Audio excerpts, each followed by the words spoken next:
ప్రాణం ఇచ్చారు. మీరు మాటలు చెప్తున్నారు. ఇందిరాగాంధీ ప్రధానమంత్రిగా ఉన్నప్పుడు ఖలిస్తానని ఒక రాష్ట్రం ఏర్పాటు చేయాలని అక్కడ పెద్ద ఉద్యమం జరుగుతుంటే ఆ ఉద్యమాన్ని ఆపి భారతదేశంలో ఇవన్నీ ఉండాలని ఇందిరాగాంధీ గారు చేసిన ప్రయత్నానికి ఫలితంగా ఆమె దుండగుల చేతిలో, సొంత రక్షక భటుల చేతిలో చనిపోయింది. అదే రకంగా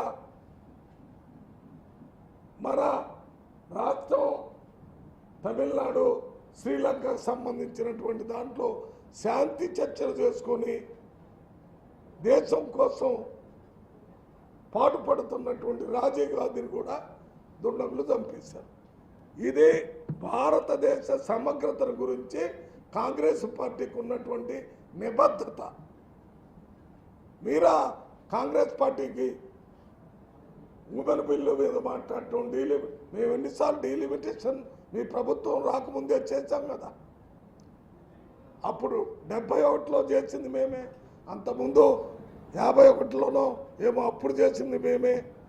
ఆ 71 తర్వాత 2020లో చేయాలంటే అప్పుడు ఏదో కోవిడ్ వచ్చిందని దాన్ని 2026కి మార్చారు. ఓకే, ఇప్పుడైనా చెయ్యాలి కదా. ఊరికి అమాయకులు అనుకుంటున్నారా ప్రజలు?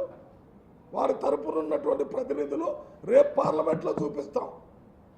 ఎట్టి పరిస్థితుల్లో ఈ డిలిమిటేషన్ వాళ్ళు ఇష్టం వచ్చినట్టు చేస్తే ఊరుకునేది లేదు.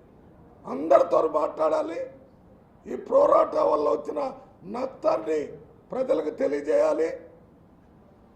హైబ్రిడ్ పద్ధతిలో చేయటానికి వీలుంటే చేయాలి, లేకపోతే ఆల్టర్నేటివ్ పద్ధతి పెట్టి ఇప్పుడు ఉన్నటువంటి డిఫరెన్స్ ఆఫ్ నంబర్స్, ఇప్పుడు అయితే నేను ఇందా చెప్పాను 40కి 80కి ఉన్న తేడా పెంచిన తర్వాత కూడా ఆ 40 తేడా ఉండాలి. అంతేగాని వాళ్ళకి ఎంత పొడుగు వీళ్ళకి ఎంత పొడుగు వస్తే మరి ఎక్కడి నుంచి ఎట్లా? రేపు ఎలక్షన్ వచ్చినప్పుడు కూడా ప్రైమ్ మినిస్టర్ని ఎన్నుకునేటప్పుడు ఈ 132 134 ఉన్నాయి సౌత్ ఇండియా.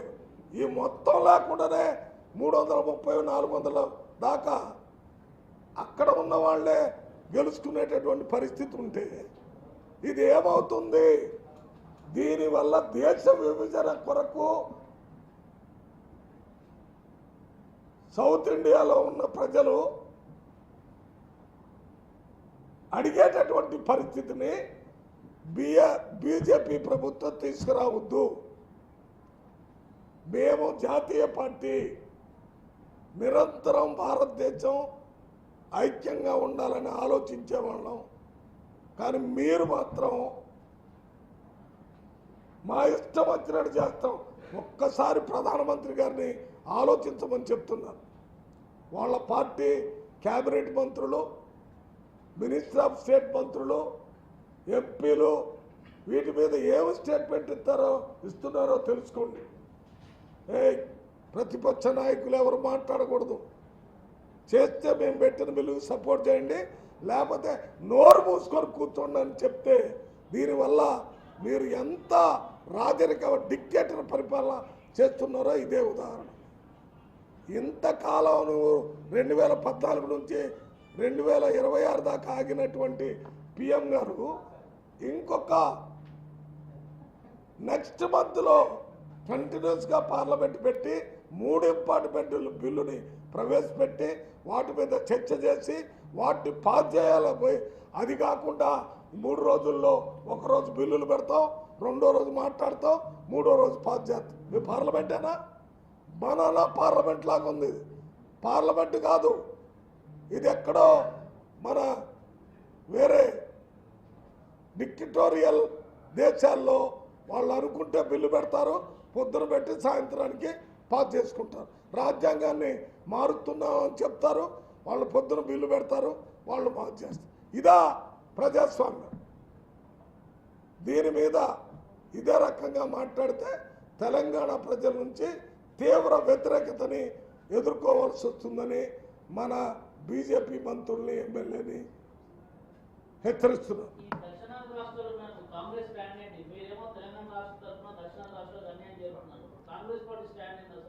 దేనికి?